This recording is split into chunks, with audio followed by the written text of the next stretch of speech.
Les Congolais sont des auditeurs oublieux.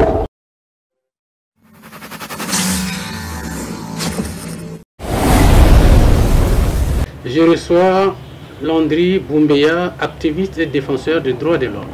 Avec lui, nous allons parler de la jeunesse. Bonjour. Bonjour. L'année 2024 a été déclarée année de la jeunesse par le chef de l'État au début de l'année. Et depuis lors, ça va dans tous les sens. Année de la jeunesse par là, année de la jeunesse par ici. En tant qu'activiste et défenseur des droits de l'homme, quelle compréhension avez-vous de 2024, année de la jeunesse? Pour moi, ce n'est pas un fait nouveau. Dans chaque discours, que ce soit sur l'état de la nation, que ce soit dans chaque adresse qui s'adresse aux Congolais, on a toujours évoqué la question des jeunes.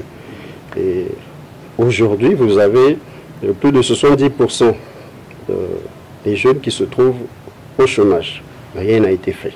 Et pourquoi rien n'a été fait? Parce que nous n'avons, le Congo, et notamment les politiques, n'ont pas une vision pour le Congo. Quelle est la vision du Congo? Qu'est-ce que les politiques se décident? Dans 50 ans, le Congo sera leader dans quel domaine? Nulle part. Selon vous, quels sont les mots qui minent, qui crèvent cette jeunesse dont on parle? Le chômage endémique, la pauvreté, le manque d'opportunités économiques et surtout une crise éducationnelle. Et c'est quoi les conséquences? Les conséquences, c'est ce que nous voyons, la prostitution. Du phénomène bébé noir, braquage par-ci, braquage par-là, ce sont les conséquences du chômage des jeunes. Parce que ceux qui opèrent, la plupart de ces délinquants, sont, entre guillemets, des jeunes. Les enfants qui se retrouvent, entre guillemets, enfants de la rue. Les enfants qui se livrent à des actes obscènes. Vous voyez ce qui se passe pratiquement chaque week-end à Kintéli. Ce sont des actes obscènes. C'est parce que nous sommes dans une crise éducationnelle. Lycée 5 février 1979, dans le quartier de Mpila à Ouenze, dans le 5e arrondissement de Brazzaville, les jeunes lycéens ont blasphémé les couleurs de la République. Ils ont désacralisé le drapeau de la République. Est-ce que les responsabilités sont partagées, les responsabilités des parents, et quelle est la responsabilité de l'État? Vous savez, pour les enfants, les parents sont des modèles.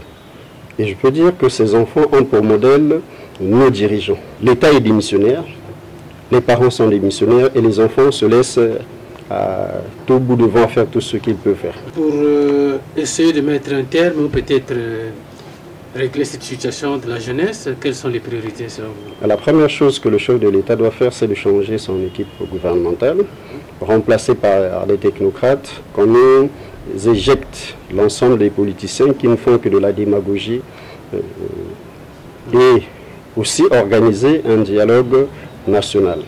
Et qu'il y ait un dialogue spécifique, pas les colloques, les rencontres qu'ils organisent pour parler de la jeunesse, alors que cette jeunesse n'est même pas représentée. La plupart des jeunes invités, ce sont les jeunes qui sont acquis au pouvoir. Qu'est-ce qu'ils peuvent dire? On sort de là avec rien. Mais il faut rassembler l'âge, il faut parler aux jeunes, il faut prendre leurs desiderata à la sauce, mais pas dans les bureaux climatisés qu'on peut trouver ça. Il faut aller vers les jeunes, il faut organiser.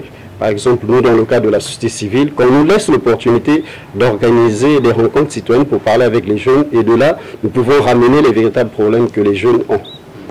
Nous sommes déjà au mois de février, janvier déjà passé, il reste pratiquement 10 mois. Vous pensez en 10 mois, on peut faire quelque chose pour la jeunesse? Personnellement, je ne pense pas que quelque chose pourra se faire d'ici la fin de l'année.